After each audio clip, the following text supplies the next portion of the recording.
500,000 birds dead in Wisconsin, backyard flocks being culled in Michigan, dead vultures showing up everywhere in Virginia, and now Nevada's warning hunters about sick birds and toxic ponds. Guys, it's getting worse out there, worse than it was last year. And I'm not just going to talk about bird flu in this video. There's a couple of things that I think everybody needs to understand about what's happening to our food supply and why this winter could prove to be rather challenging. I received a lot of backlash on both sides, ironically, about my comments the other day about the US buying beef from Argentina.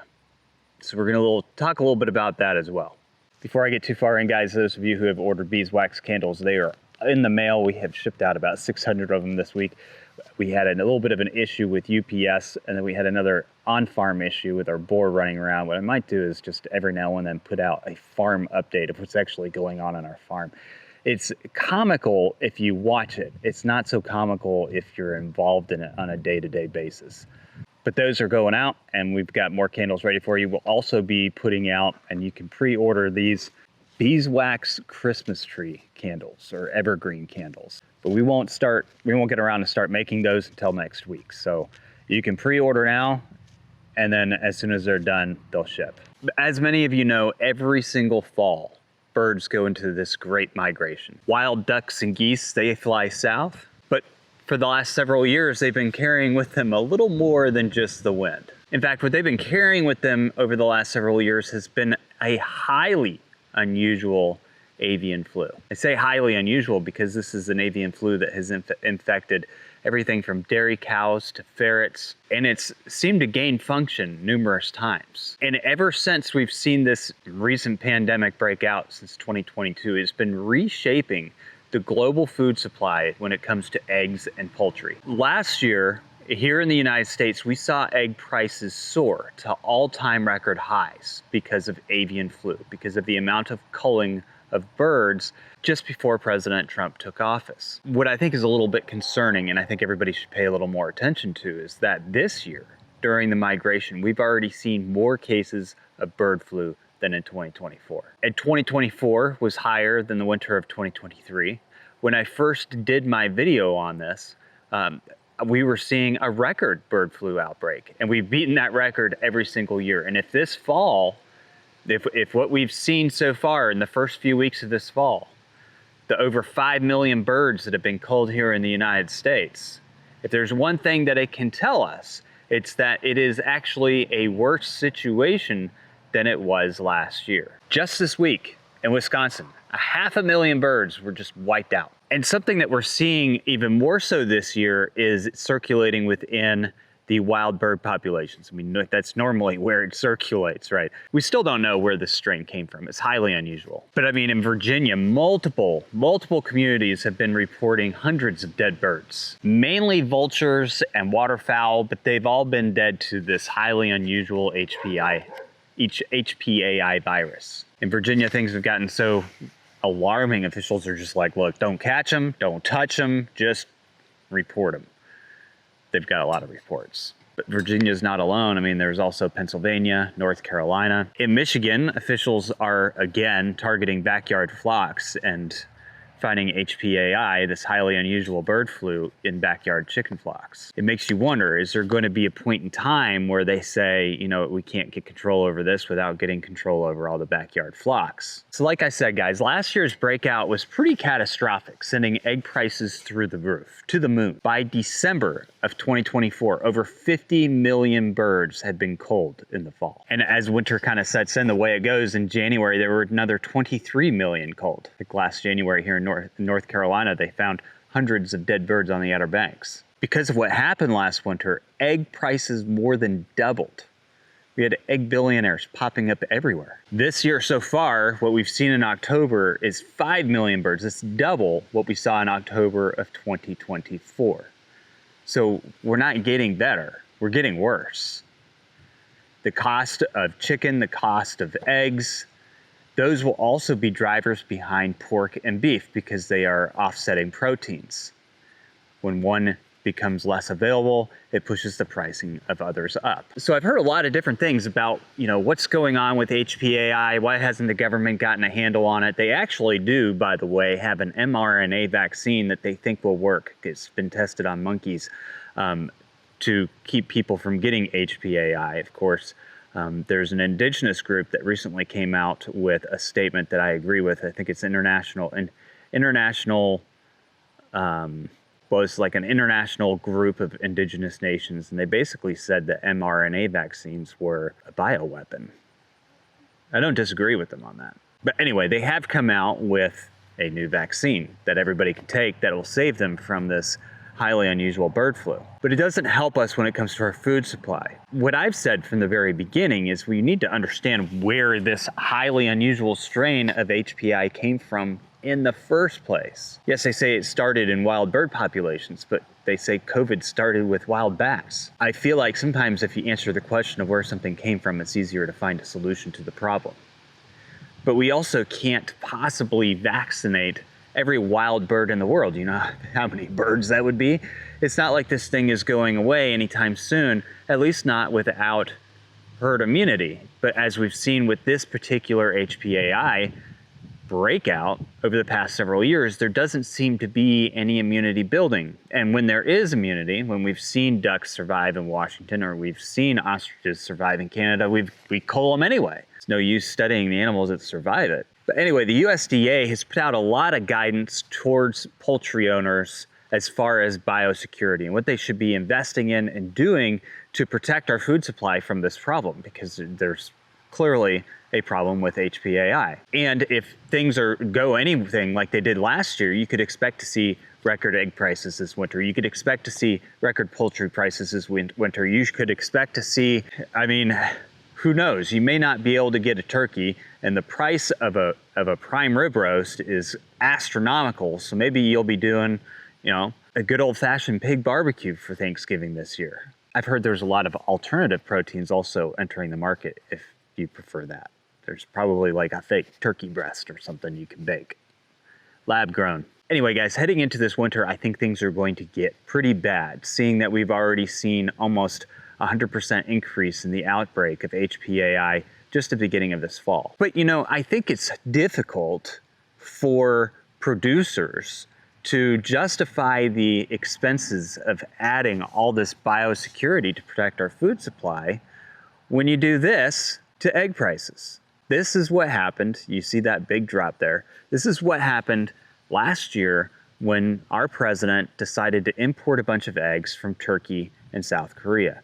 Now, before I get too involved here, and I know I'm going to get comments on this, believe me, it would have been worse to come in with price controls. Once you come in with price controls, those price controls never go away. They become another piece of legislation, and everybody who raises animals, everybody who raises eggs, meat, poultry, any type of food, under price controls, they just pretty much become slaves to the system. There is no way of possibly generating a product or diversifying in a way that the market would be receptive to you. Price controls are the most evil thing anybody could ever think of, and that was our other choice in the last election cycle. But importing a bunch of products from another country is not good either. What happens when you import that much and you just crash the price of something like that is you screw the farmers over. The farmers are all of a sudden, they were going through recovery, they were making a little more money because most of the time there's an oversupply and they don't make enough money. That's why we're losing so many farmers in this country every single year, year after year after year. And suddenly they're doing pretty good. Suddenly you start seeing homesteaders and backyard chicken flock owners heading to the streets with eggs for sale. Suddenly you start seeing this boom going on in the economy that's outside of the grocery store, that's outside of our large food processors that are saying, hey, we've got food, we can take care of you. You have this boost in the economy, and then you go out and you crash it, you smother it. What happens is all of a sudden the producers, they don't have the extra funds to invest in biosecurity, to upgrade their systems, to upgrade their infrastructure. Where are they going to get that money from? How can you possibly expect these people to invest in their farms, to invest in their homesteads, to expand operations? How could you expect these people to do that when you crash the prices by importing a bunch of junk from Turkey and South Korea? It doesn't make any logical sense. Shouldn't to anybody. And while it's not price fixing, it's essentially doing the same thing. The road to recovery might be a little different, but you just erased all of the investment that could have gone into that recovery. And so now, this year, we're going to be dealing with the same problem again, and we're probably going to have to import a bunch of eggs from Turkey or South Korea, one of those places, if they don't have bird flu. Bird flu has been pretty rampant all over the world this year, so I'm not even sure where they're going to import it in. And I want to bring this back up because, a lot of people gave me some grief about the beef situation. And yes, it's been confirmed that we're most likely going to do a deal with Argentina for that beef. With soybeans, and on Argentina, you're looking to do that deal with Argentina, the bale swap. So, Expecting beef? are we expecting a beef deal? I assume you're talking about beef, yeah. No, to get beef prices down. The only price we have that's high is beef, and we'll get that down. And one of the things we're thinking about doing is beef from Argentina. However, I still hold to the fact that Argentina wouldn't be enough to bring down beef prices meaningfully. So he would have to also do a deal with Brazil, which there were rumors that he had recent conversations with the president of Brazil around the same time frame. Why Argentina? Well, Argentina is now a part of the free world. And you know what? I love Argentina. I love the people of Argentina. I think that their president is a really great guy. But just like I don't think that we should be using U.S. aid to send a bunch of money overseas, taxpayer dollars from the government that could be going to our own programs, I think that there's something about, if you look at all the money that we send around the world to manipulate other governments, to manipulate other regimes, if that money were spent on Americans, just imagine what kind of country we would be. USAID was a horrible program. But this is no different than USAID by saying, hey, you know what, this country's struggling, we're going to help them out, so we're going to buy a bunch of their beef. The question is, what do you have to say to U.S. farmers who feel that the deal is benefiting Argentina more than it is them, they are Argentina's fighting for its life, young lady. You don't know anything about it. They're fighting for their life. Nothing's benefiting Argentina. They're fighting for their life. You understand what that means? They have no money. They have no anything. They're fighting so hard to survive. If I can help them survive in a free world, I happen to like the president of Argentina. I think he's trying to do the best he can. But don't make it sound like they're doing great. They are dying. All right? They're dying. What do you mean by a beef deal, sir? We would buy some beef from Argentina. If we do that, that will bring our beef prices down. I don't care about the people in Argentina if our own country is going bust. I hate to say it, but that's true. And by buying all that beef from Argentina, your money that you're spending, instead of going back into your economy, your local economy, your national economy, whatever it may be, the economy that supplies you with jobs, that supplies you with opportunities, your economy, what you're a part of, they're taking your money because you're going to go to the grocery store, you're going to spend that money on that beef. And instead of that money coming back into your economy, it's going to go somewhere else. You'll never see it again. We'll never see it again. It's a transfer of wealth. It's gone. Meanwhile, ranchers across the United States are always the losers, right? Because whenever there's an oversupply, they get paid less. Whenever there's a drop in supply, the government manipulates the markets by importing a bunch of beef, and they get paid less. Large corporations are only the ones who benefit. Sometimes you have to kind of look at the United States government and all governments around the world and say, who are they really working for? Are they working for us, the people? Are they helping bolster our local economies? Are they helping create jobs and opportunities for us? Or are they using their leverage to help large corporations like JBS and Tyson? Are they using their leverage and then justifying it by saying, well, we're drawing prices down. We're shipping all your money out of this country, but we're going to draw prices down. You may not be able to earn more money. You may not have the job opportunities that can be created if we let the market correct itself, but we're going to draw prices down for you momentarily. That's what that is. That's all it is. And it doesn't fix the problem. And here's the other thing. Bird flu is not the only thing that we have a problem with right now. The last time they detected screwworm, it was 70 miles from the US border. Do you know how far those flies can fly? Several hundred miles. Several hundred miles. So we were within flight zone of screwworm the last time it was reported. And as I said before, the next time it's reported, it's not going to be reported in Mexico. It's going to be reported in the United States. The USDA just last week started releasing information on how to deal with the screwworm problem here in the United States, because this is something that's going to further impact the cattle industry, further impact ranchers, cost billions of dollars. And where are they supposed to get the money to help themselves upgrade their systems, upgrade their farms, protect through increased biosecurity? How are they supposed to do all that if we drop the prices of beef right before a big problem hits? It's not logical.